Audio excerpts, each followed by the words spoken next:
Welcome back to Dipali's kitchen and blog. আজকে আমি বানাবো তরমুজের খোসা ভাজা। এর জন্য আমি তরমুজের খোসা নিয়ে নিয়েছি, সেটাকে আমি ভালো করে ধুয়ে কেটে নিয়েছি ছোটো ছোটো টুকরো। তার সাথে নিয়েছি আমি আলু আর একটু পেঁয়াজ কুচি। কড়াইতে প্রথমে দিয়ে দেবো সর্ষের তেল। এর মধ্যে আমি ফোড়নের জন্য দিয়ে নিয়েছি কালো জিরে আর শুকনো লঙ্কা। এর মধ্যে আমি দিয়ে দেবো পেঁয়াজ কুচি, এটাকে ভালো করে ভেজে নেবো। একটু দিয়ে দেবো আমি আলু কুচি, এটাকেও আমি ভালো করে ভেজে নেবো। এটা ভাজা হয়ে গেছে, এর মধ্যে আমি দিয়ে দেবো তরমুজগুলো।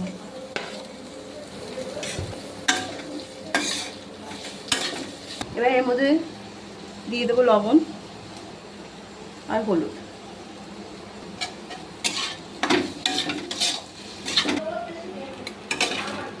এটা ভাজা ভাজা প্রায় হয়ে গেছে।